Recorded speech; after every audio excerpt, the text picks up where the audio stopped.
Okay, current electricity की बात करेंगे हम। तो करंट इलेक्ट्रिसिटी में current I is defined as rate of flow of charge, rate of flow of charge. ठीक है, किस रेट पे चार्ज फ्लो हो रहा है, इसको कैसे बोल सकते हैं, इसको बोल सकते हैं dq बाई dt। ठीक है, पर यूनिट टाइम कितना चार्ज पास कर रहा है, चार्ज पासिंग थ्रू अ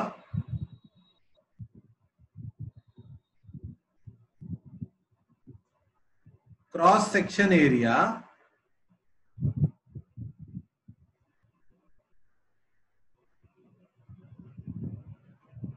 पर यूनिट टाइम।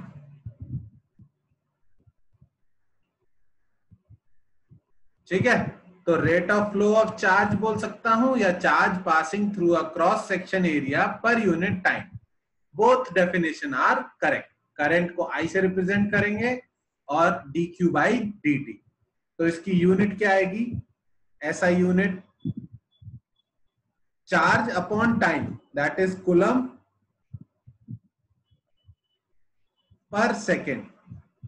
अगर एक कूलम चार्ज एक सेकेंड में किसी क्रॉस सेक्शन एरिया से पास हो रहा है तो हम उसको क्या बोलेंगे, उसको हम बोलेंगे 1 एम्पियर का करंट। ओके, इसको ए से रिप्रेजेंट करेंगे। तो ये तो बात हो गई कि करंट क्या होता है, पर ये सब आप लोगों ने 10th क्लास में ज्यादातर लोगों ने पढ़ रखा है कि करंट इलेक्ट्रिसिटी में current, electric current is defined as rate of flow of charge और उसकी यूनिट होती है एम्पियर। ओके, तो आज हम लोग बात करेंगे कि करंट क्यों फ्लो करता है, व्हाई डज करंट फ्लो। ठीक है, किसी भी चीज के थ्रू, किसी भी वायर के थ्रू करंट फ्लो कब करता है। ठीक है, तो इसको नोट डाउन करो या इसका स्क्रीनशॉट लो, फटाफट नोट डाउन ही कर लो, नया चैप्टर है, थ्योरी इंपॉर्टेंट है, इसको नोट डाउन करो।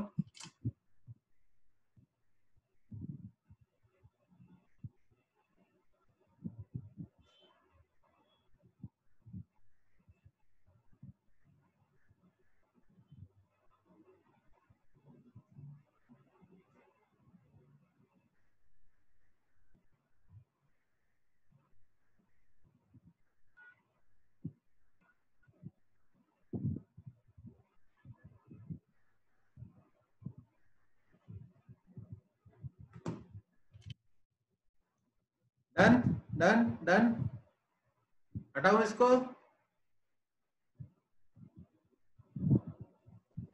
Yes sir. ओके ओके, तो करंट फ्लो कराने का सबसे आसान तरीका है कि आप एक कंडक्टर पकड़ो। कंडक्टर मतलब एक मेटल का छोटा सा वायर, सोचना अभी तुम्हारे लिए बहुत अच्छा रहेगा। कंडक्टर तो किसी भी शेप का हो सकता है, पर सबसे आसान कंडक्टर कौन सा है, एक मेटल का वायर। तो हम कौन से कंडक्टर की बात कर रहे हैं, कंडक्टर हमने जो लिया वो है एक मेटल का वायर का पीस, और इसको कनेक्ट कर दो किससे, एक बैटरी से।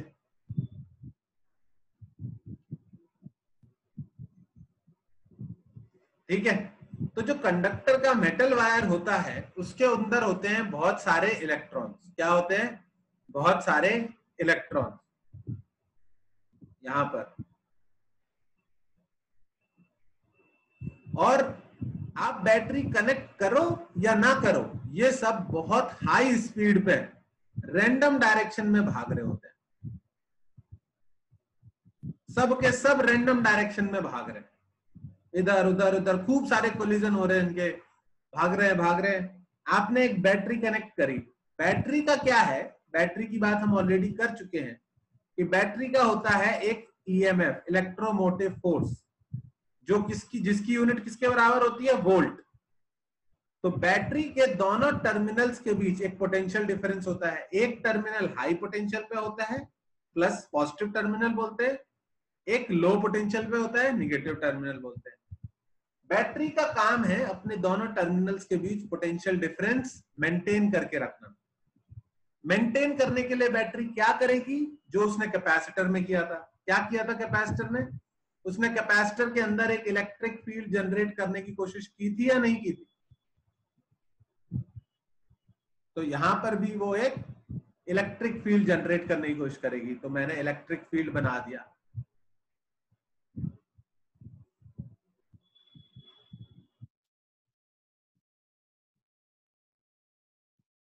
इलेक्ट्रिक फील्ड क्यों जनरेट किया? क्योंकि आपको पता है अगर इलेक्ट्रिक फील्ड किसी एरिया में प्रेजेंट है तो इलेक्ट्रिक फील्ड की डायरेक्शन में पोटेंशियल डिक्रीज होता है। तो एक इलेक्ट्रिक फील्ड के आने से फेस ए और फेस बी के बीच एक पोटेंशियल डिफरेंस जनरेट हो जाएगा और VA माइनस VB बैटरी किसके बराबर करने की कोशिश करेगी? अपने खुद के EMF के बराबर। क्या यहां तक सबको बात क्लियर समझ में आती है? कोई डाउट तो नहीं? कुछ भी ठीक है? बैटरी क्या कोशिश करती है? दोनों एंड्स के बीच, एंड पॉइंट उसके किससे कनेक्टेड है? ए फेज से और बी फेज से, दोनों एंड्स के बीच एक इलेक्ट्रिक फील्ड जनरेट करने की कोशिश करती है बैटरी। कर दिया उसने electric field generate. Electric field generate करने से क्या होगा? इनके बीच एक पोटेंशियल डिफरेंस आ जाएगा, जिसकी वैल्यू भी लिख सकते हैं हम, जिसकी वैल्यू E.dl का इंटीग्रेशन होगा। ये भी बताया हुआ है मैंने, ठीक है? इसकी वैल्यू E.dl का इंटीग्रेशन होगा, ठीक है? तो ठीक है, बैटरी ने एक इलेक्ट्रिक फील्ड जनरेट कर दिया। तो जब बैटरी ने इलेक्ट्रिक फील्ड जनरेट किया तो ये जो चार्ज पार्टिकल तेजी से भाग रहे थे इधर उधर रैंडम डायरेक्शन में, अब इन सब पर एक आगे की तरफ फोर्स लग गया। लग गया नहीं, एक्चुअली ये तो नेगेटिव चार्ज पार्टिकल है, तो इनके ऊपर फोर्स जो है वो QE लगेगा। तो QE फोर्स इन पे पीछे की तरफ लगेगा। F is equals to QE। ये सबको पता है फोर्स की वैल्यू कितनी होती है इलेक्ट्रिक फील्ड की वजह से? Charge into electric field. क्योंकि इलेक्ट्रिक फील्ड क्या होता है? Force per unit charge.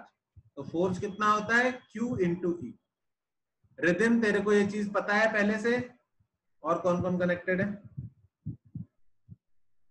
Ameya और आकाश, इन लोगों को तो मैंने पढ़ा ही रखा है। बाकी लोग, आकाश, अरे 2 आकाश हो गए, Akash from Rao and Akash from Akash, ठीक है? अब हमारे पास 2 आकाश है। यानी फोर्स की वैल्यू किसके बराबर होती है? चार्ज इनटू इलेक्ट्रिक फील्ड, ठीक है? तो इन सब के ऊपर एक फोर्स लग गया QE, ठीक है?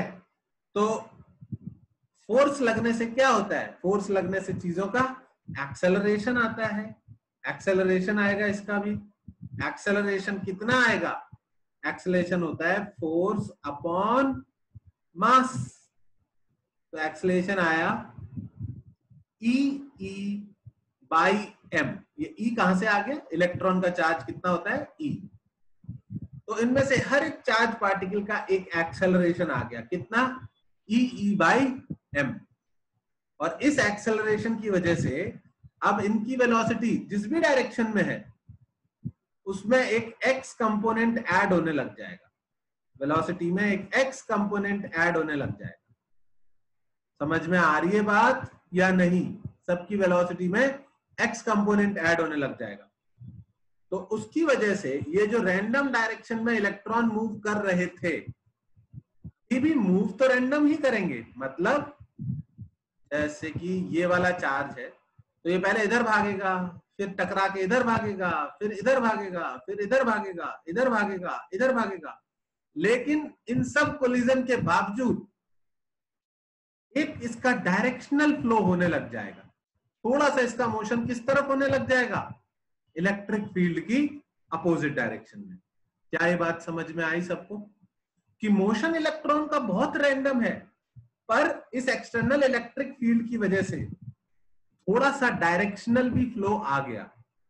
जैसे कि एक फुटबॉल ग्राउंड में बच्चे रैंडम डायरेक्शन में दौड़ रहे होते हैं, लेकिन अगर फुटबॉल किसी एक गोल के पास चली जाए तो थोड़ा सा उस रैंडम मोशन में सबकी डायरेक्शन में क्या ऐड हो जाएगी? वेलोसिटी, गोल पोस्ट की डायरेक्शन की वेलोसिटी ऐड हो जाएगी। सब गोल की तरफ नहीं भागने लग जाएंगे। वैसे तो बच्चे खेलते हैं, छोटे बच्चे खेलते हैं, जिधर बॉल गई उधर ही भाग लिए।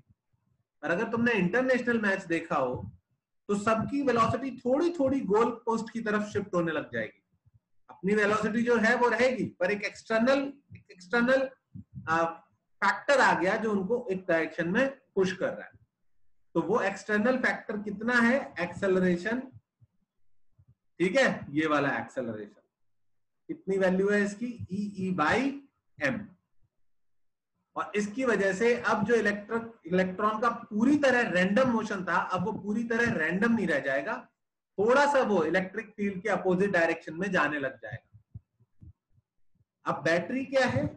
जब ये इलेक्ट्रॉन इधर से इधर जाने लग जाएंगे, थोड़े थोड़े रैंडम दौड़ते हुए, पर हाँ अब इस तरफ जाने लग जाएंगे, तो बैटरी जो है वो इधर से और इलेक्ट्रॉन प्रोवाइड कर देगी। क्या प्रोवाइड करेगी?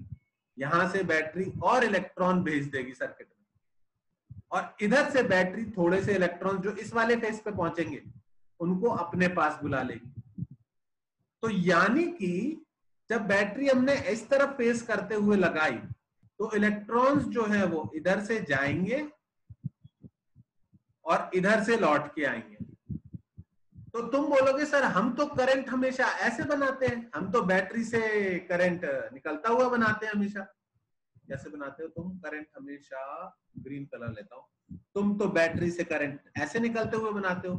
तो तुम गलत नहीं कर रहे हो, तुम बिल्कुल भी गलत नहीं कर रहे हो। करंट की डायरेक्शन यही मानी जाएगी। कौन सी? इस तरफ से करंट गया कंडक्टर में और इस तरफ से लौट के आया। फ्लो ऑफ इलेक्ट्रॉन और करंट की डायरेक्शन अपोजिट होती ही है, दैट इज अ फैक्ट। क्या बताया मैंने इस पूरे में आपको? कि बैटरी के लगने से इलेक्ट्रिक फील्ड आया, इलेक्ट्रिक फील्ड के लगने से रैंडम मोशन में थोड़ा सा डायरेक्शनलनेस आई, और उसकी वजह से इलेक्ट्रॉन लेफ्ट साइड शिफ्ट होने लग गए। पर करंट हम क्या बोलेंगे कि करंट इसमें कंडक्टर में किधर फ्लो कर रहा है? राइट डायरेक्शन में ही करंट फ्लो कर रहा है। ऐसा क्यों? क्योंकि current is defined as rate of flow of charge. तो यहाँ पे चार्ज जो है, जब मैं कोई साइन नहीं लगा रहा हूं तो ये actually positive charge. Current is rate of flow of positive charge. अगर इलेक्ट्रॉन लेफ्ट साइड में जा रहे हैं तो मैं बोल सकता हूं कि positive charge right side shift हो रहा है। अगर निगेटिव चार्ज लेफ्ट जा रहा है तो मैं उसके बदले बोल सकता हूं कि पॉजिटिव चार्ज राइट जा रहा है। तो करंट की डायरेक्शन और इलेक्ट्रॉन्स की डायरेक्शन क्या होती है? ऑपोजिट होती है। तो पहली चीज आपको यही पता होनी चाहिए कि direction of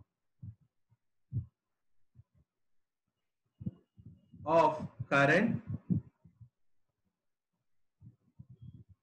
and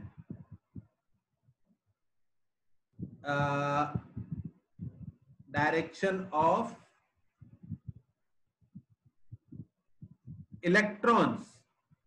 is opposite. इसको ड्रॉ करो। ये वाली चीज लिखना ध्यान से, ये काम आएगी थोड़ी देर बाद। Direction of current and direction of electrons is opposite.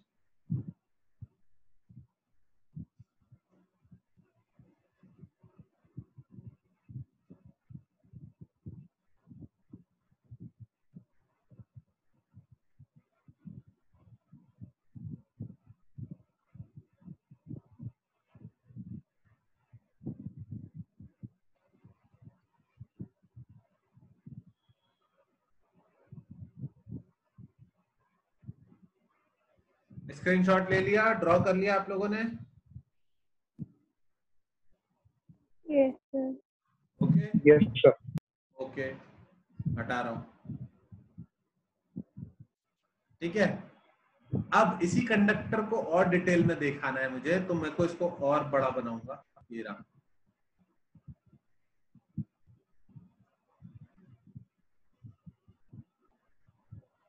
ठीक है, इस कंडक्टर के अंदर अब मैं सारे इलेक्ट्रॉन्स नहीं, एक सिंगल इलेक्ट्रॉन बनाऊंगा।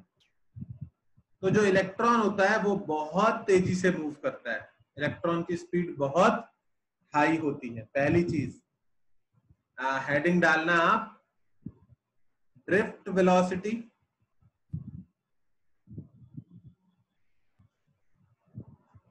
वर्सेस एक्चुअल वेलोसिटी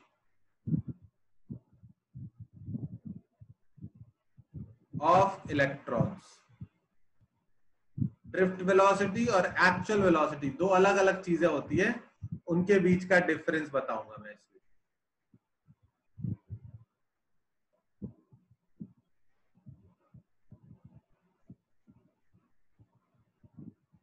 ओके, तो सुनना ध्यान से कि जो एक्चुअल वेलोसिटी ऑफ इलेक्ट्रॉन है, वेलोसिटी ऑफ इलेक्ट्रॉन ही लिख सकते हैं, that is very very high. उसकी रेंज होती है 10 की पावर 6 मीटर पर सेकंड तक जाती है।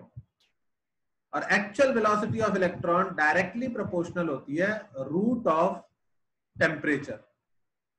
क्या बताया मैंने कि एक्चुअल वेलोसिटी ऑफ इलेक्ट्रॉन बहुत हाई होती है। समझ रहे हो ना ये कितनी हाई लिख दी मैंने?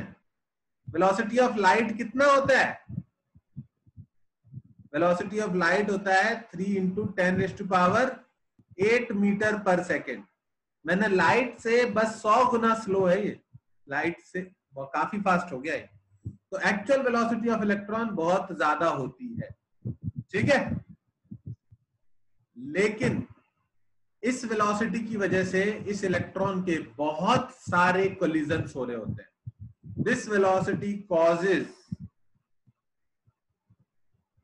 a lot of collisions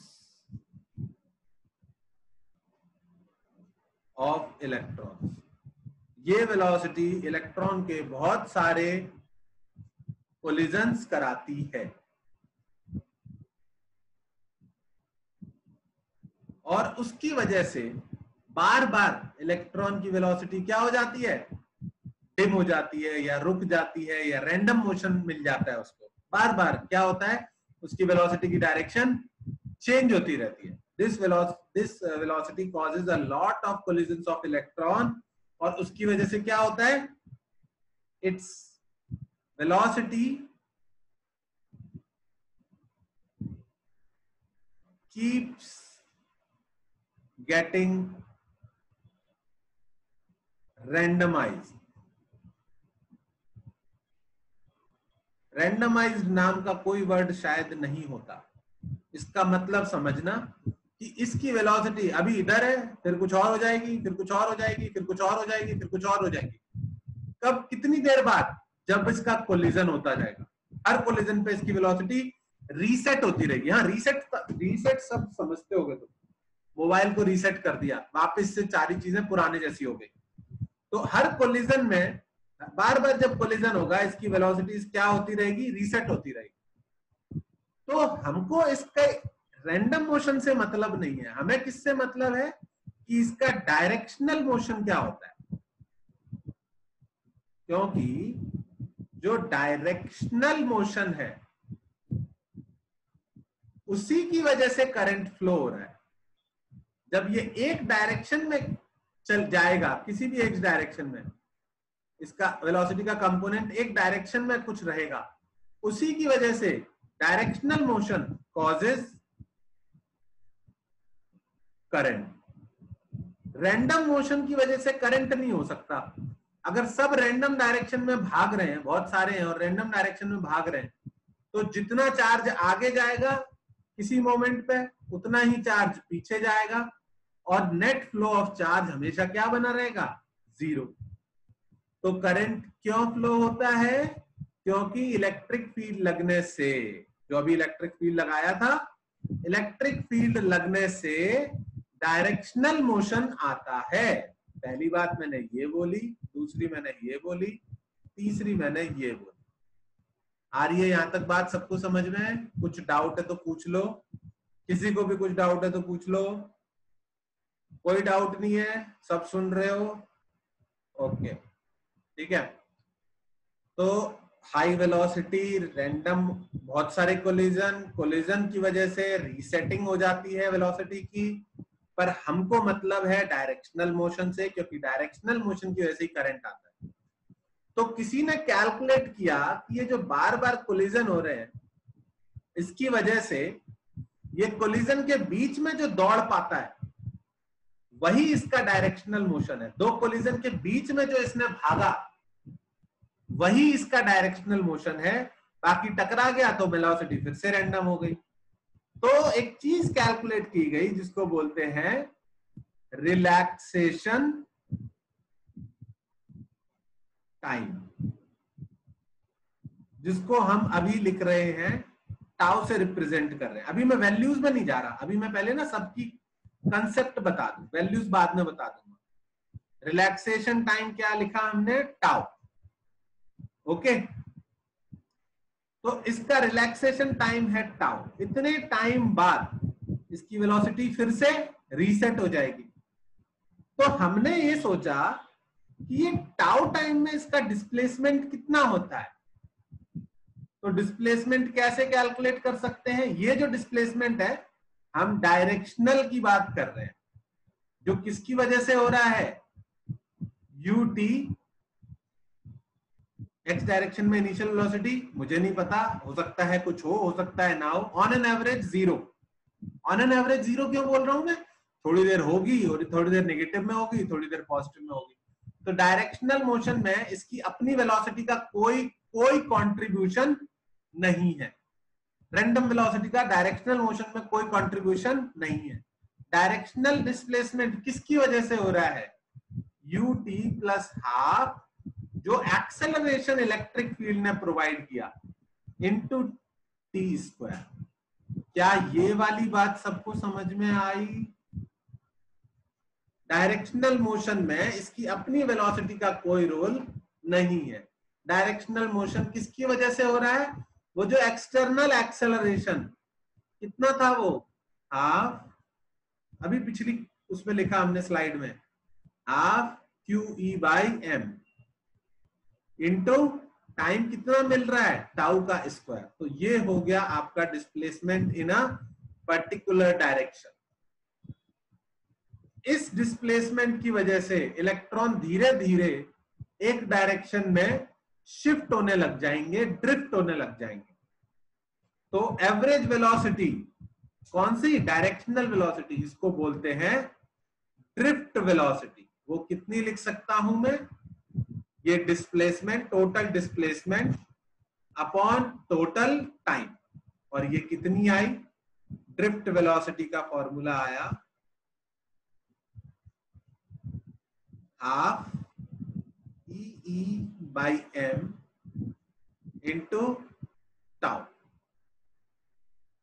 वो टाउ स्क्वायर था, उसका नीचे वाले टाउ से एक कट गया, तो half E by M into tau. समझ में आया बच्चों? Yes sir. पक्का, वेरी गुड। और ये जो टाउ होता है, अभी फॉर्मूले पे नहीं जा रहे हूं, लेकिन सोचो रिलैक्सेशन टाइम कितना होता होगा। ये होता है inter molecular distance between electrons distance upon actual velocity of electron. ये क्या है D, average distance between two electrons. ये क्या है, average distance between two electrons. तो दो इलेक्ट्रॉन्स के बीच जितनी एवरेज डिस्टेंस है डिवाइड बाय उनकी एक्चुअल वेलोसिटी, वो क्या होगा, उनका रिलैक्सेशन टाइम। सर वो QT स्क्वायर क्यों हुआ? कौन सा बेटा, S of direction, half AT square acceleration की वैल्यू। ये ठीक है समझ में। हाँ ठीक है। तो अब लास्ट पक्के से ये वाला लास्ट है, ड्रिफ्ट वेलोसिटी का फॉर्मूला जो निकला वो निकला half E by M into average molecular inter between the electron distance upon velocity of electron. तो ये बड़ी अजीब सी चीज आई कि जो ड्रिफ्ट वेलोसिटी ऑफ इलेक्ट्रॉन्स है वो उनकी एक्चुअल वेलोसिटी के इनवर्सली प्रोपोर्शनल है और अप्लाइड इलेक्ट्रिक फील्ड के डायरेक्टली प्रोपोर्शनल है। क्या ये बात समझ में आई आप लोगों को कि वेलोसिटी इलेक्ट्रॉन्स की जितनी ज्यादा है उनका रैंडमनेस उतना ज्यादा है, और रैंडमनेस की वजह से उनका डायरेक्शनल मोशन उतना कम है। Is this thing clear to everyone? इसको ठीक से नोट डाउन करो। स्क्रीनशॉट से काम नहीं चलेगा, ठीक से लिखना चाहिए लाइन बाय लाइन। स्क्रीनशॉट में तो सब चीजें ऊपर नीचे है। 1 2 3 4 लिखो और उसके बाद ये 5 लिख देना।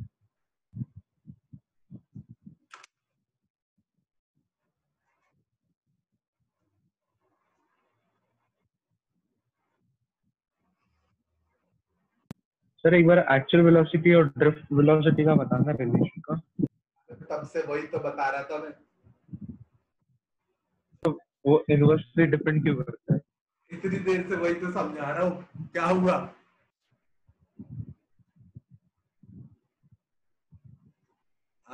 एक एग्जाम्पल देता हूँ। फुटबॉल देखते हो कभी? फीफा फुटबॉल देखते हो? हाँ सर। ठीक है, ये एक गोल पोस्ट है, ये एक गोल पोस्ट है। मान लो कॉर्नर हुआ, कॉर्नर है, फुटबॉल भी है मेरे पास। ये फुटबॉल कहाँ गई? सॉरी। मान लो कॉर्नर हुआ, तो कॉर्नर में यहाँ पर आ गए सारे प्लेयर्स यहाँ पर आ गए, इधर आ गए। ये एक स्ट्राइकर है, ठीक है, ये एक स्ट्राइकर है। थोड़ी देर बाद बॉल इधर कहीं चली गई, तो क्या तुमको लगता है कि थोड़ी देर बाद बॉल, स्ट्राइकर जो है वो स्ट्रेट लाइन में दौड़ता हुआ इधर चला जाएगा? क्या आपको ऐसा लगता है कि स्ट्राइकर जो है वो स्ट्रेट लाइन में दौड़ता हुआ इधर चला जाएगा? मेरे साथ पहले इधर, नहीं सर। फिर इधर जाएगा, फिर बॉल इधर चली गई तो इधर भाग गया, फिर इधर चली गई तो इधर भाग गया, इधर भाग गया, फिर इधर भाग गया। काफी देर में घूमते घामते वो यहाँ पहुंचेगा। तो जितना ज्यादा रैंडम मोशन होगा यहाँ पर, उसको एक्चुअली उतनी ज्यादा देर लगेगी to go back in a straight line. तो इलेक्ट्रॉन्स का भी ऐसा ही है कि रैंडम मोशन जितना ज्यादा है, भसड़ जितनी ज्यादा है, हिंदी में समझो, जितनी भसड़ ज्यादा है डायरेक्शनल मोशन उतना टफ है। भसड़ कब ज्यादा होगी?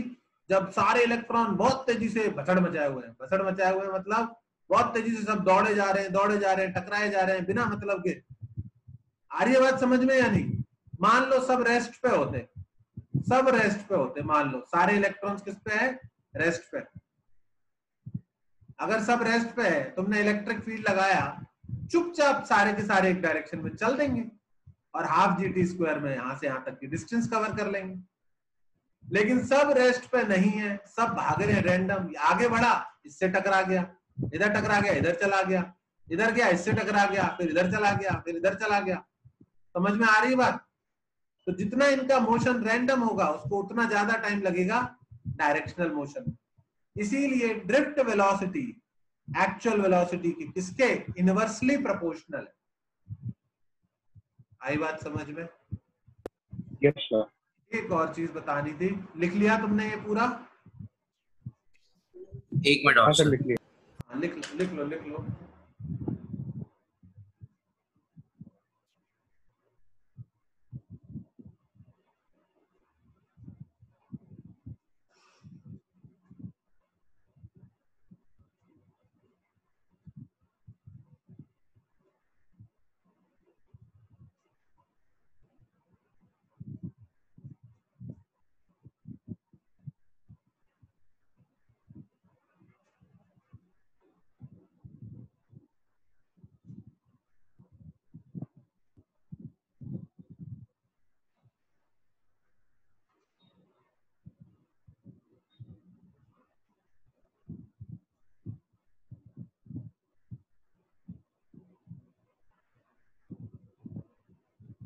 Sir done. डन।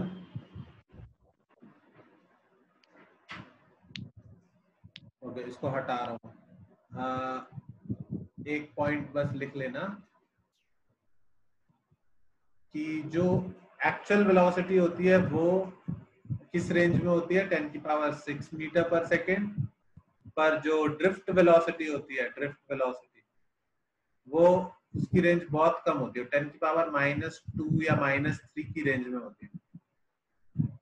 ठीक है, तो drift velocity of electrons is very slow. तो तुमको दिमाग में आएगा कि अगर ऐसा है तो फिर लाइट का स्विच ऑन करने के बाद बल्ब जलने में बहुत टाइम लगना चाहिए। आपने स्विच ऑन कर दिया, फिर धीरे धीरे इलेक्ट्रॉन जा रहे हैं जा रहे हैं जा रहे हैं, फिर पहुंचे। तो ऐसा नहीं है। जैसे ही आप स्विच ऑन करते हो, आपने यहाँ वाले इलेक्ट्रॉन को आगे धक्का लगाया, थोड़ा सा जैसे इसको आगे धक्का लगाया, यहाँ पर जो इलेक्ट्रॉन था वो किधर पहुंच जाएगा, वो बाहर निकल जाएगा। तो एक पाइप में पानी ऑलरेडी भरा हुआ है, जैसे इधर से जरा सा भी पानी डालोगे, इधर से पानी बाहर निकल जाएगा। आई बात समझ में? तो कोई कंफ्यूज करने के लिए तुमसे पूछे कि बेटा जब ड्रिफ्ट वेलोसिटी इतना लो है,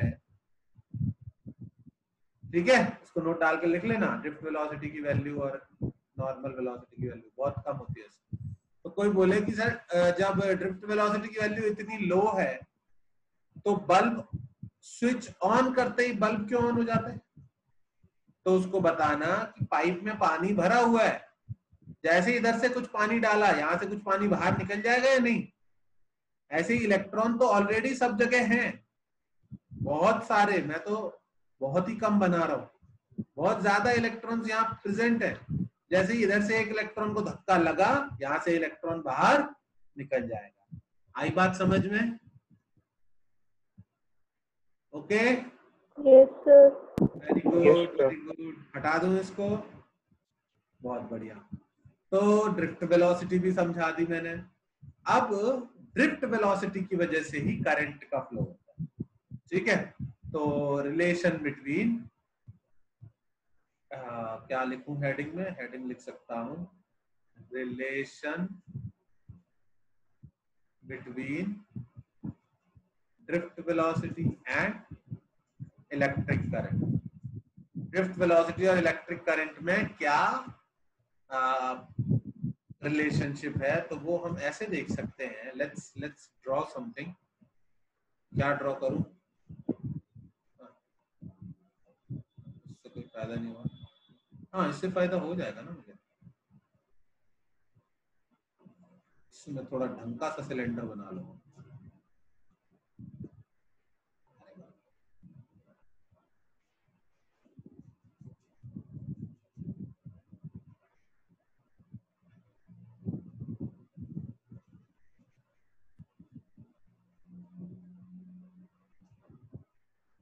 ठीक है, ये कंडक्टर है, मान लो इसमें करंट फ्लो कर रहा है, ठीक है।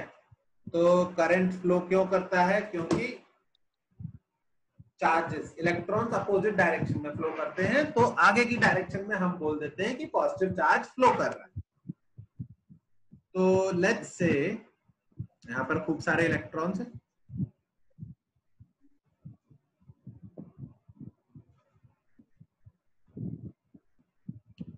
ओके। ये जो इलेक्ट्रॉन्स है इनका मुझे पता है डेंसिटी। डेंसिटी मतलब मास वाली डेंसिटी नहीं, मुझे पता है एन। एन क्या है? n is equals to number of electrons per unit volume, number of electrons by volume, n by v, okay. और अब मैंने इलेक्ट्रिक फील्ड ऑन किया, तो अब ना मैं इनकी एक्चुअल वेलोसिटी नहीं ड्रॉ कर रहा, मैं इनकी सिर्फ कौन सी ड्रॉ कर रहा हूं? Drift velocity. क्यों?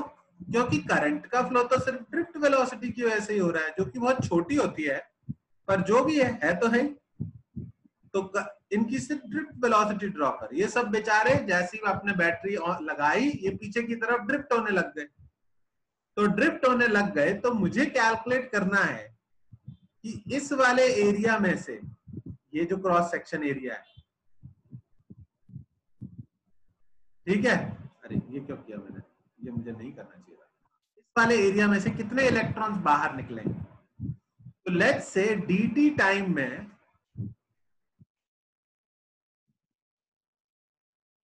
dt टाइम में ये वाला dx सेक्शन, कितना सेक्शन? ये वाला सेक्शन, dx सेक्शन बाहर निकल गया। समझ में आ रही है बात या नहीं?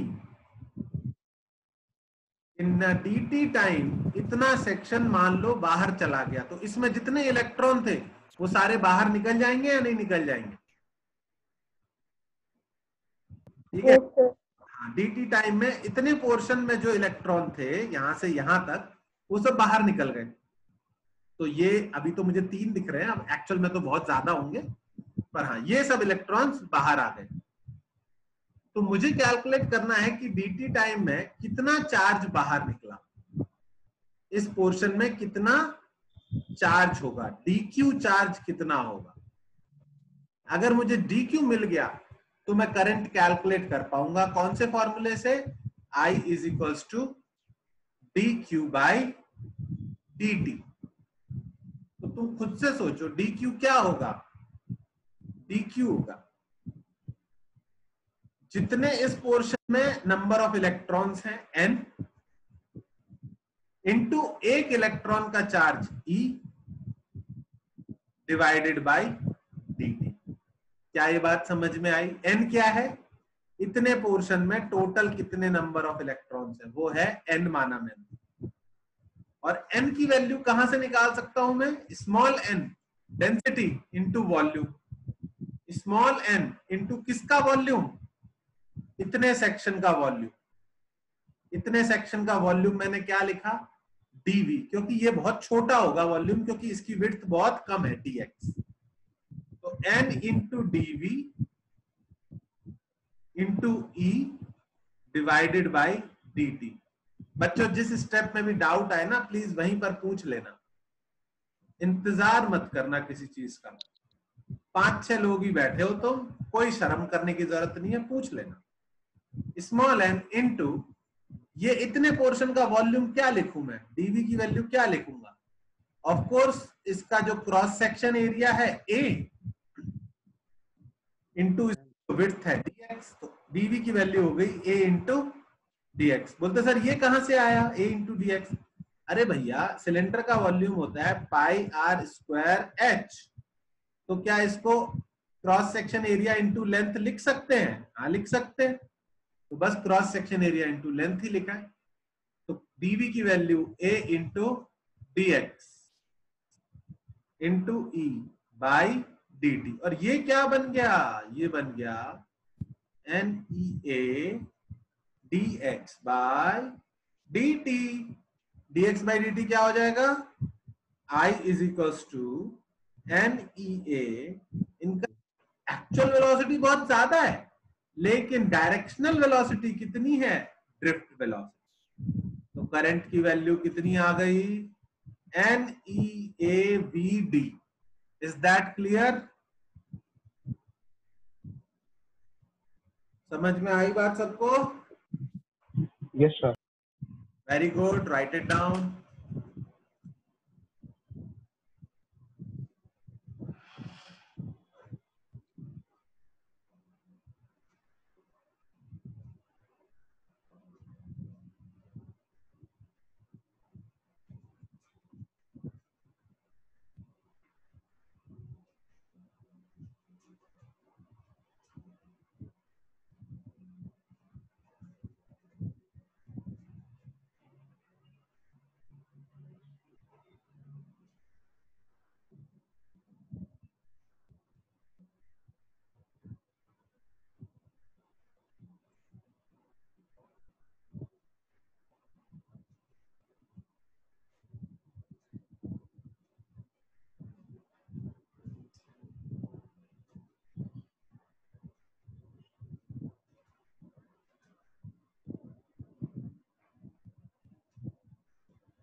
डन, आई बात समझ में? सर एक मिनट।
हाँ भाई अब हो गया होगा, है ना? Yes sir. ठीक है, ठीक है। अच्छा, अब मुझे क्या बताना है?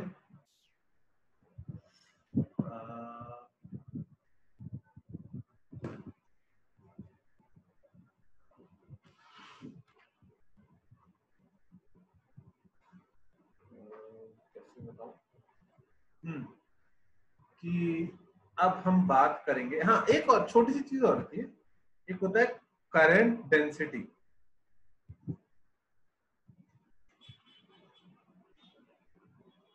The current density due to a current.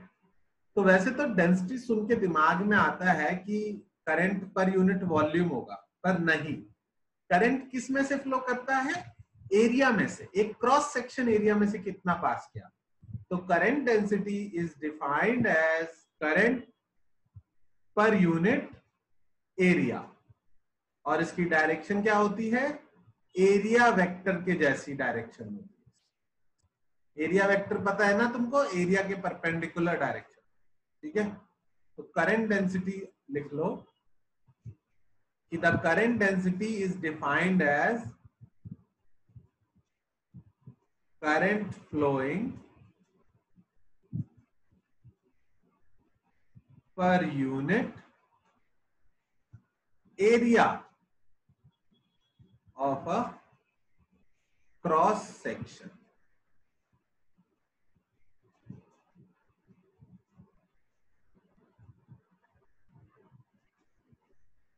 ठीक है, तो ये तो मैंने कुछ करंट के बारे में, मतलब करंट की डेफिनेशन, ड्रिफ्ट वेलोसिटी, ये सब वैल्यूज बताई। ठीक है, तो करंट के अंदर क्या होता है वो मैंने बताने की कोशिश करी।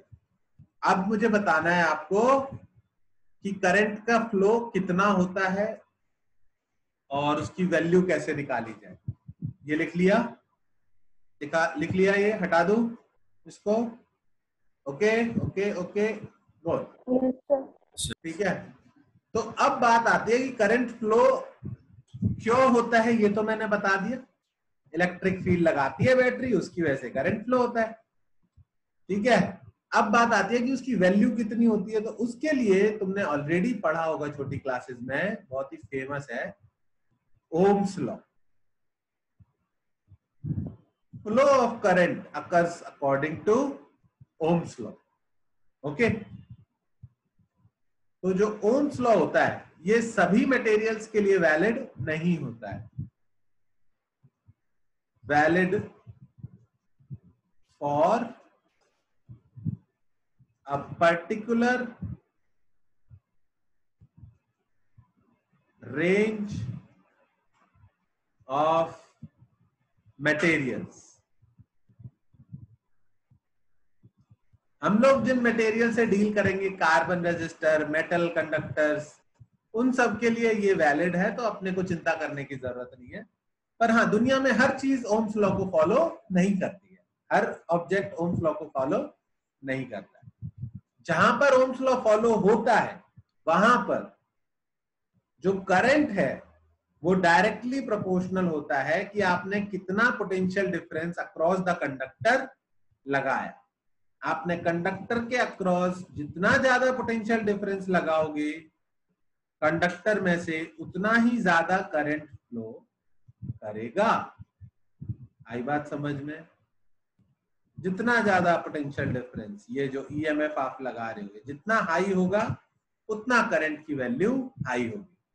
तो ये तो पता ही है अपने को, जहां तक सबको।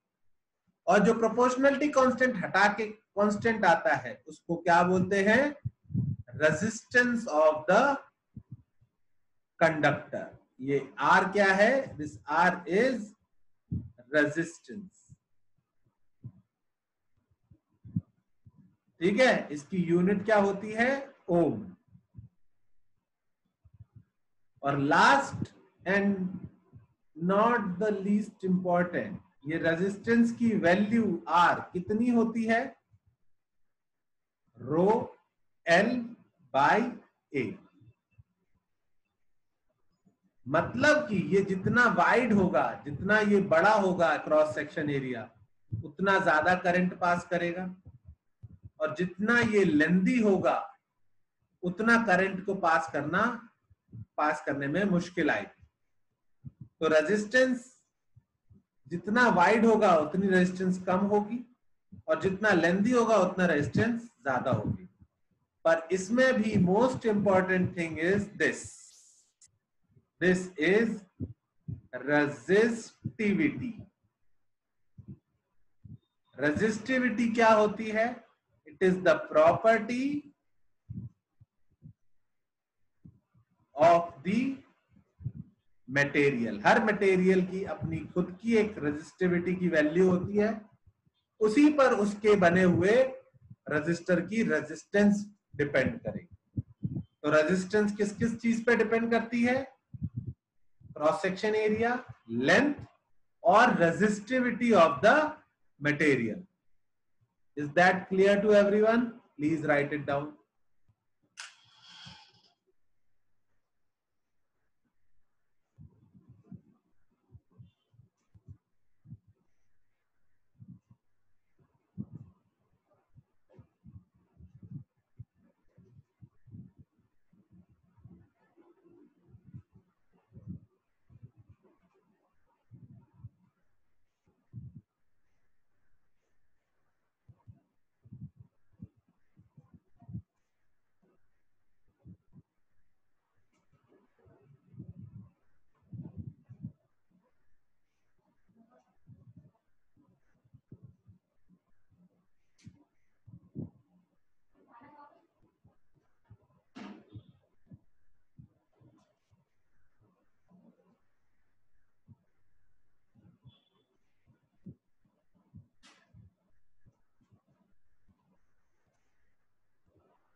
ओके बच्चों, लिख लिया ये आपने? सर एक second. Okay okay.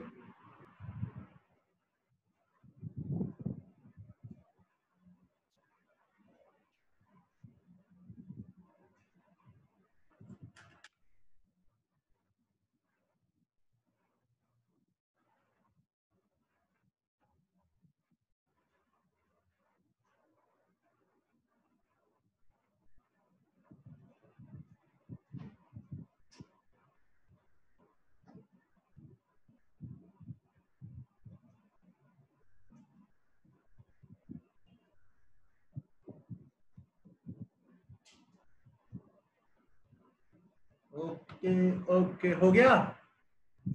Yes sir. ठीक है, हटा दिया ये। अब मैंने आपको ओम्स लॉ बता दिया। ओम्स लॉ बता दिया मतलब मैंने आपको बता दिया दो सिंपल फॉर्मूले, एक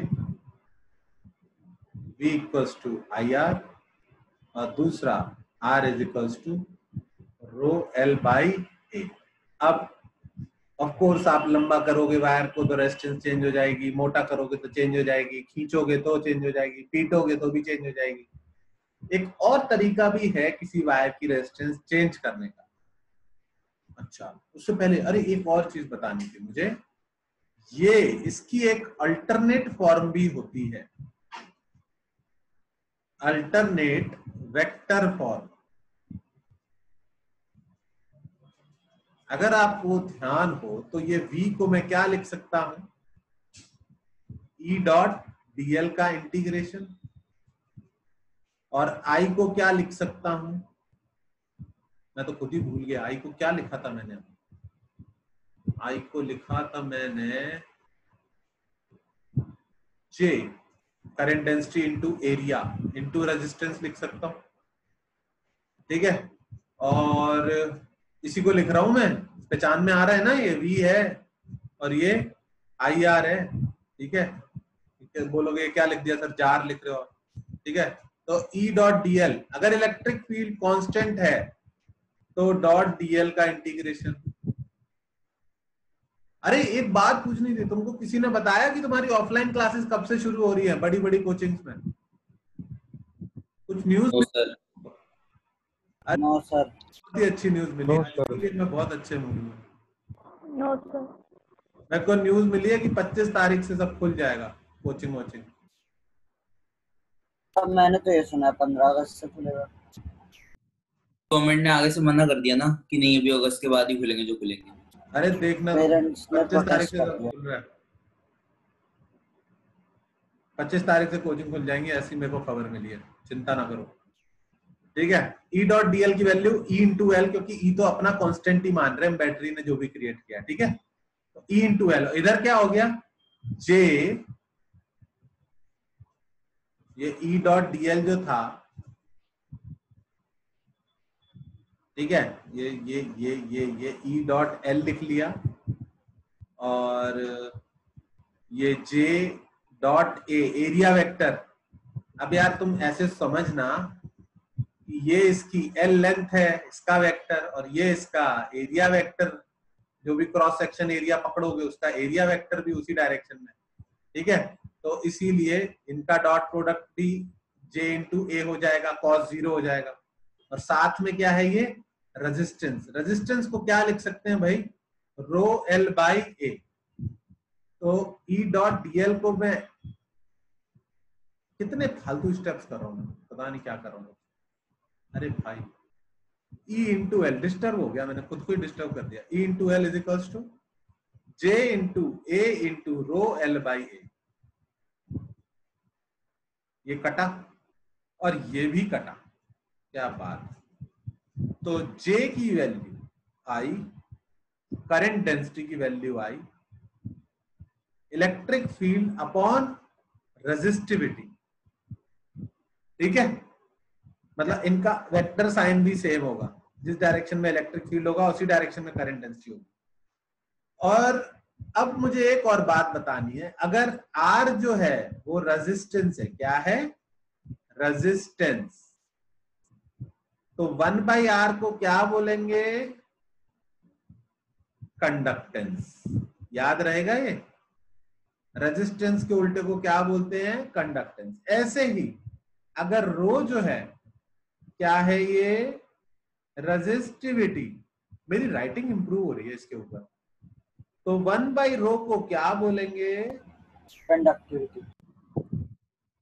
हाँ, अबे सिंबल रिप्रेजेंट किससे करेंगे, जल्दी बोल देते हो तुम, रुक जाओ। 1/रो को हम सिग्मा से रिप्रेजेंट करेंगे और इसको बोलेंगे कंडक्टिविटी। बहुत बढ़िया, बहुत बढ़िया, जिसने भी बोला था सही बोला। तो इससे हमारे पास ओम्स लॉ का एक और रिप्रेजेंटेशन आ गया, जो कि तुमको कंफ्यूज करने के लिए यूज किया जा सकता है। तो ओम्स लॉ का एक और रिजल्ट है sigma into the current density in a wire is directly proportional to the electric field applied in it. Obvious सी बात है, सब कुछ इलेक्ट्रिक फील्ड की वजह से ही तो शुरू हुआ था। इलेक्ट्रिक फील्ड की वजह से फोर्स लगा था, फोर्स की वजह से ड्रिफ्ट हुए थे, ड्रिफ्ट की वजह से करंट आया था। आई बात समझ में या नहीं? तो करंट डेंसिटी डायरेक्टली प्रोपोर्शनल होती है electric field due to inside the conductor. Okay, इसको लिखो, इस पर कुछ क्वेश्चंस बहुत अच्छे बन रहे हैं।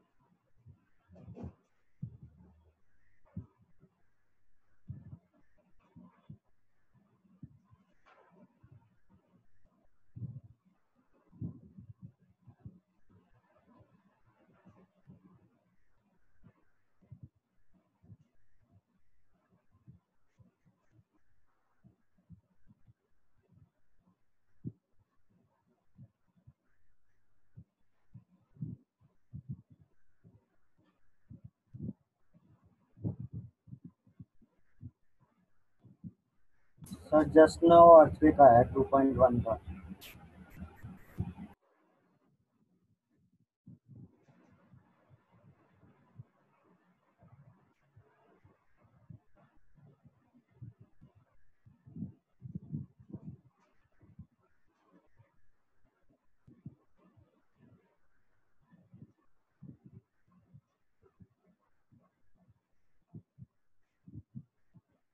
हाँ, कोई कुछ बोल रहा है? क्या बोल रहे हो?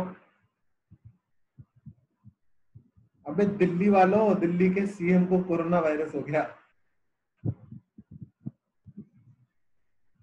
सही में सर?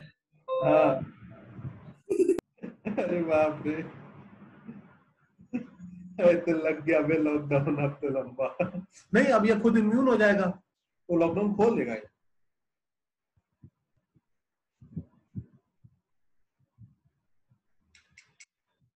लॉकडाउन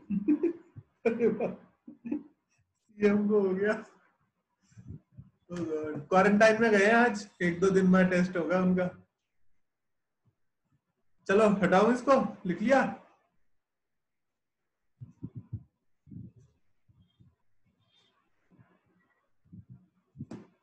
डन बच्चों, डन। सर सिर्फ Yes, एक sir. सेकंड। अच्छा अच्छा, रुक जाओ, मैं पानी की बोतल लेके आ रहा हूँ, बैठे रहना।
हाँ भाई, आई एम बैक। ओके, इसको उड़ा दूं, उड़ा दूं। Yes sir. ओके, अब ना कुछ ऐसे ऊल जलूल क्वेश्चन बन सकते हैं। ऊल जलूल क्वेश्चन मतलब कोई क्रिएटिव फील कर रहा है तो वो ऐसा कुछ बना देगा।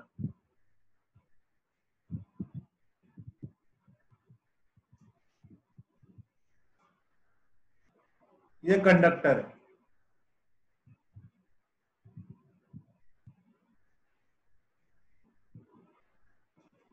वेरी कौन सा कंडक्टर है जिसका क्रॉस सेक्शन एरिया चेंज हो रहा है जगह जगह पे?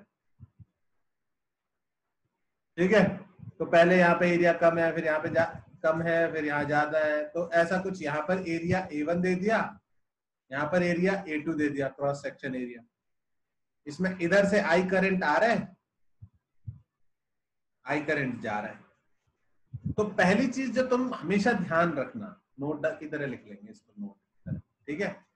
पहली चीज कि जितना करंट आ रहा है भाई, करंट तो सब जगह पर सेम ही रहेगा। जैसे नदी में पानी जितना अंदर आएगा एक तरफ से, उतना ही बाहर जाएगा। अगर नहीं जाएगा उतना बाहर तो बाढ़ आ जाएगी। अब ये कंडक्टर है, इसमें बाढ़ तो आ नहीं सकती, तो जितने चार्जेस इधर से घुसेंगे उतने इधर से निकलेंगे। आई बात समझ में? ठीक है, तो सब जगह पर करंट की वैल्यू विल रिमेन सेम। तो करंट तो सेम है दोनों क्रॉस सेक्शन एरिया पे। फिर क्या पूछ सकते हैं? पूछ सकते हैं कि करंट डेंसिटी यहां पर J1 है और यहां पर J2 है, तो करंट डेंसिटी कौन सी बड़ी होगी, कौन सी छोटी होगी? तो J1 एंड J2 में से J1 होगा I/A1 और J2 होगा I/A2। ठीक है, तो ऑफ कोर्स A2 बड़ा है तो I/A2 छोटा होगा। करंट डेंसिटी कहां पे ज्यादा होगी? 1 पे। आई बात समझ में सबको? इस तरह के ग्रेटर देन लेस देन वाले क्वेश्चन आते हैं तो बड़ी आसानी से आप उनका आंसर बता सकते हो। Is that clear? तो J1 J2 का मिल गया। अब पूछ लेंगे कि यहां से यहां तक अगर V पोटेंशियल डिफरेंस लगाया है, यहाँ पर VA है, यहाँ पर VB है, VA माइनस VB की कुछ वैल्यू है, तो इलेक्ट्रिक फील्ड सब जगह पर कैसा होगा? तो इलेक्ट्रिक फील्ड किससे देखना है? इलेक्ट्रिक फील्ड आपको करंट डेंसिटी से देख सकते हो, ओम्स लॉ की अल्टरनेट फॉर्म से। क्या था वो? कि करंट डेंसिटी होती है सिग्मा इंटू ई वेक्टर। तो जहां पर करंट डेंसिटी हाई वहां पर इलेक्ट्रिक फील्ड भी हाई, तो E1 will be greater than E2। आई बात समझ में सबको? पक्का? पहली बात। और ये दूसरी बात। और तीसरी बात भी कर सकते हैं हम, किसके बारे में?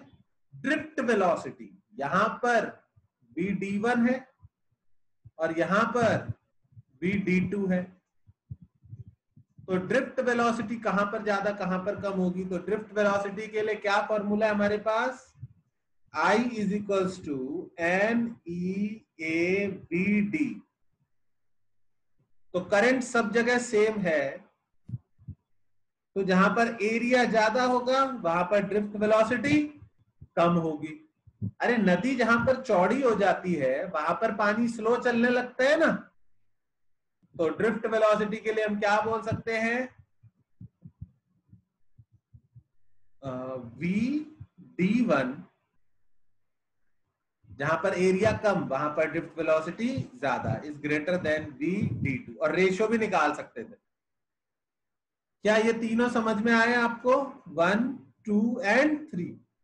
अच्छे से समझ लेना, क्योंकि एग्जाम में जब करंट दिया हो तब तो अच्छा है, पर जब ड्रिफ्ट वेलोसिटी का रेशियो दिया हो और करंट का पूछा हो तो आप कंफ्यूज हो सकते हो। तो be very very very clear about all three of these. लिख लो इन्हें।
सर हो गया।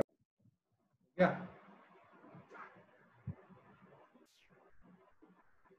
Very good. अच्छा, और क्वेश्चन बना सकते हैं हम। एक कुछ तो केमिस्ट्री का क्वेश्चन आता है फिजिक्स में, उसमें दिया होता है कि density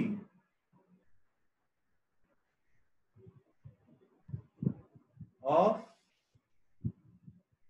iron is, density of iron पता है किसी को? लगभग वाटर से कितने गुना भारी होता होगा वाटर, आयरन? आयरन का मॉलिक्यूलर मास कितना होता है बच्चों? और 56 कितना? 56 56। 56 ग्राम पर मोल। मॉलिक्यूलर वेट ऑफ आयरन, हाँ 56 सही तो था मेरे दिमाग में। आयरन का 56 ग्राम होता है मॉलिक्यूलर वेट। तो डेंसिटी ऑफ आयरन इज, मैं हाइपोथेटिकल वैल्यू दे रहा हूं ऐसी जो 56 से डिवाइड हो जाए, इज 10.3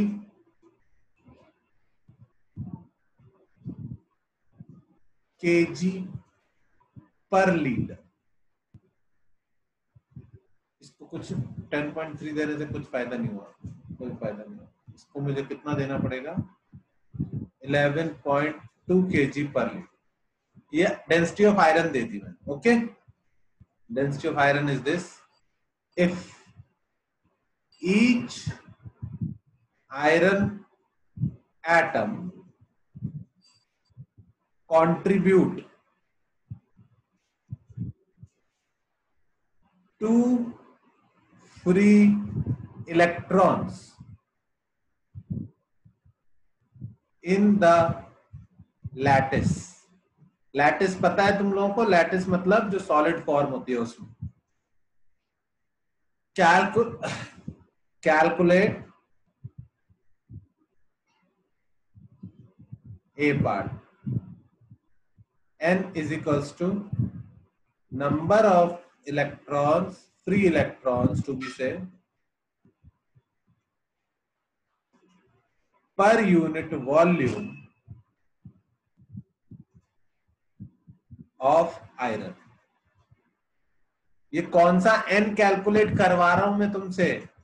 जो मैंने अभी फॉर्मूले में I is equals to N E A B D में पुट किया, ये वाला n कैलकुलेट करना सिखा रहा हूं। क्वेश्चन में इस n की वैल्यू डायरेक्ट देने की जगह ऐसा कुछ लाइन लिख देंगे, पहले आपको n कैलकुलेट करना पड़ेगा और तब सारी वैल्यूज यूज करके करंट कैलकुलेट करना होगा। समझ में आ रही है बात? तो ये n की वैल्यू तुम्हें SI यूनिट में कैलकुलेट करनी पड़ेगी, मतलब number of free electrons per unit per metre cube. Volume किसमें लेना पड़ेगा? Metre cube. तो थोड़ा लगाओ मोल कंसेप्ट इसमें। मोल कंसेप्ट तो पढ़ा होगा 11th में तुमने, लगाओ मोल कंसेप्ट, उससे आंसर आना चाहिए मेरे हिसाब से।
n की वैल्यू आई 4 into 10 की पावर 5। अभी वो लगा दिया तुमने। क्या होता है मूल कंसेप्ट मुझे भी बता दो। जहां तक मुझे पता है 1 लीटर में 11.2 kg आयरन है और 1 मीटर क्यूब में 1000 लीटर्स होते हैं, तो उसमें 11200 kg आयरन होगा, जो कि 11200 इंटू 10 की पावर 3 ग्राम आयरन होगा। ठीक है, तो इसके नंबर ऑफ मोल्स कितने हुए? Number of moles of iron निकालने के खातिर हमको क्या करना पड़ेगा? 11200 इंटू 10 की पावर 3 से डिवाइड करेंगे। 56 डिवाइड कर दिया तो 200 इंटू 10 की पावर 3 मोल्स ऑफ आयरन आ गए।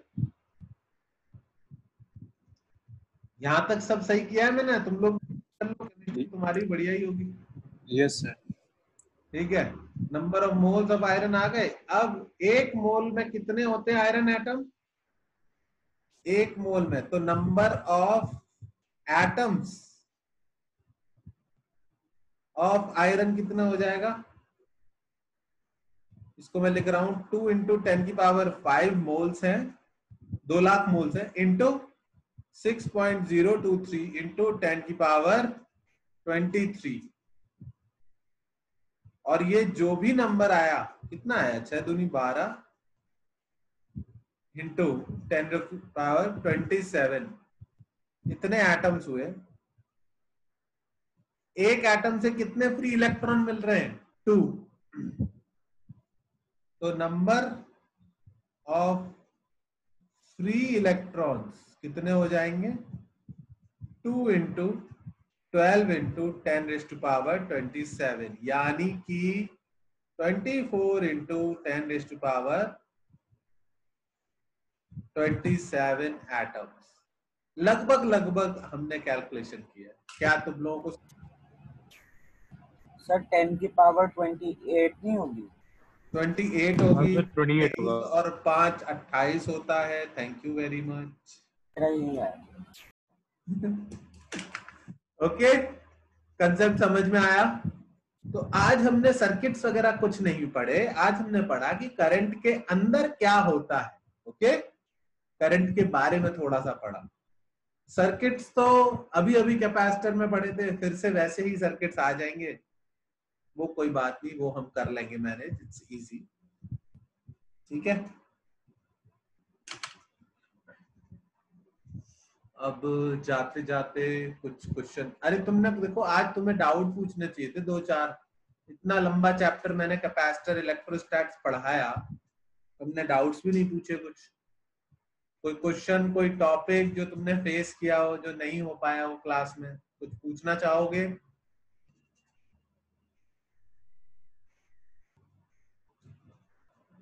एक क्वेश्चन आईआईटी वालों के लिए है, नीट में आ गया तो अगले साल से नीट वालों को भी पढ़ा देंगे। अभी तुम लोग सुन लेना, ठीक है? अब बैठे हो तो सुनने में क्या हर्ज है। ये एक 2 प्लेट्स है कैपेसिटर की, डाइलेक्ट्रिक रखने वाला थोड़ा सा इनोवेटिव इंसान है।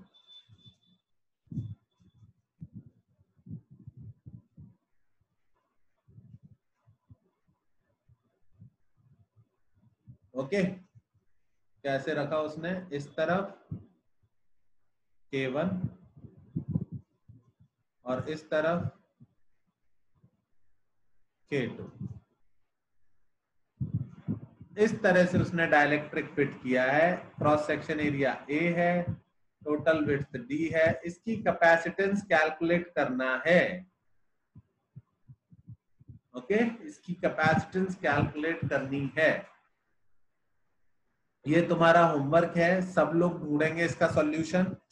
ये नीट में अभी तक नहीं आया है। पिछले कुछ सालों से नीट में इंटीग्रेशन बेस्ड क्वेश्चन आने लगे हैं, अभी तक नहीं आया है। आ गया तो अगले साल से आकाश वाले तो डाल देंगे बुकलेट में कि ये देखो हमारी बुकलेट में था, पर तुमसे नहीं हो पाएगा। तो इसलिए गूगल करो, जो भी करना है सर्च करो, इसका सॉल्यूशन ढूंढो, खुद से ट्राई करो, नहीं तो मेरे से नेक्स्ट क्लास में पूछना। Is that clear? थोड़ी सी मेहनत तुमको खुद से करनी चाहिए इसके ऊपर, नहीं होगा तो मुझसे पूछना, या फिर अभी बता दो कि सर हमसे नहीं होगा, आप बता ही दो तो मैं अभी बताऊं क्या। ट्राई करेंगे उसके बाद, अगर अगली क्लास में नहीं हो फिर पूछेंगे। ठीक है, वेरी गुड वेरी गुड। ठीक है, चलो आज की क्लास समाप्त करते हैं यहीं पर। ये कौन है? चित्रकारी मत करो, मेरी स्क्रीन पे भी आ रहा है। ठीक है, मैं ये ब्लॉक कर दूंगा। ये कैसे ब्लॉक करते हैं? कोई भी चित्रकारी करने लग जाता है मेरी स्क्रीन पे। रुको मैं ढूंढता हूँ ऑप्शन। सर ये मीटिंग कंट्रोल्स में होता है कि कोई आपकी स्क्रीन पे ड्रॉ कर सकता है कि नहीं? तुमने जो कुछ भी बोला वो कुछ समझ में नहीं आया तो सर सेटिंग्स में जाके होता है इसका ऑप्शन, स्क्रीन शेयरिंग पे होता है। देखिए बाकी की आवाज अच्छे साफ आती है। नैनी सर तेरी आवाज ही ऐसी है, पता नहीं क्या हो गया। सेटिंग्स तो यहाँ पर तो है नहीं। सेटिंग्स किधर से सेटिंग्स में जाना है? सर वो जब इसको बंद करोगे ना, जब ये ऑफ हो जाएगी मीटिंग, अच्छा, बड़ी वाली सेटिंग्स में। ठीक ठीक हाँ जी हाँ जी। ठीक है, थैंक यू बच्चों, bye bye, see you tomorrow, नहीं day after tomorrow. Okay bye bye sir. Sir एक मिनट। हाँ ओके, क्या हुआ? अरे सर आपने कैपेसिटेंस के स्टार्टिंग में क्वेश्चन दिया था कि अगर पोटेंशियल को डबल करते हैं और रेडियस को ट्रिपल करते हैं तो देन नए कैपेसिटेंस पे क्या फर्क पड़ेगा? तो सर हमने कैपेसिटेंस में पढ़ा था कि कैपेसिटर की charge holding capacity potential applied पे डिपेंड करती है। ऐसा मैंने बोला था कि कैपेसिटेंस पोटेंशियल पे डिपेंड करती है। ये तो बड़ा गलत हो जाएगा। क्यू नहीं सर, वो मतलब सीवी में मतलब पोटेंशियल अप्लाइड पे उसकी क्यू वी पे डिपेंड करता है। अच्छा ओए सब लोग सुन लो, सारे गए तो नहीं, भागे तो नहीं। जैसे V is equal to I R है, तो आपसे कोई पूछे V प्रोपोर्शनल टू I है तो आप बोलोगे यस। फिर आपसे कोई पूछे I प्रोपोर्शनल टू 1/R है, ठीक है? नहीं, कोई आपसे पूछे, कोई आपसे बोले कि रेजिस्टेंस डिपेंड करती है किस पे? करंट पे, तो आप बोलोगे नो, गलत। ये दोनों एक दूसरे पे डिपेंड करते हैं। ये कांस्टेंट है। क्या है ये? कांस्टेंट। ये इन दोनों में से किसी पे डिपेंड नहीं करता है। क्या मेरी बात समझ में आई? हाँ सर। पे डिपेंड करते हैं। ये प्रोपोर्शनलिटी कांस्टेंट है, ये किसी पे डिपेंड नहीं करता। Is that clear? तो तुमने अभी अभी जो बात बोली कि मैंने बोला था कि कैपेसिटेंस डिपेंड करता है पोटेंशियल अप्लाइड पे, ये बोलना तो पाप करने जैसा हो जाएगा मेरे लिए। ठीक है, ऐसा मैंने नहीं बोला होगा, और अगर बोला है तो बहुत ही गलत बात बोली मैंने। ठीक है, मुझे बहुत कम चांस लगता है कि मैंने ऐसा बोला होगा। That is a very clear fact in my mind and in every teachers mind कि कैपेसिटेंस वोल्टेज पे डिपेंड नहीं करती। कैपेसिटेंस किस पे डिपेंड करती है? A epsilon not by D में उसके एरिया पर और डी पर डिपेंड करती है। और कोई भी कैपेसिटर हो वो उसकी शेप पर डिपेंड करती है और उनके बीच के मटेरियल पर डिपेंड करती है, वोल्टेज पर डिपेंड नहीं करती। नहीं, ओके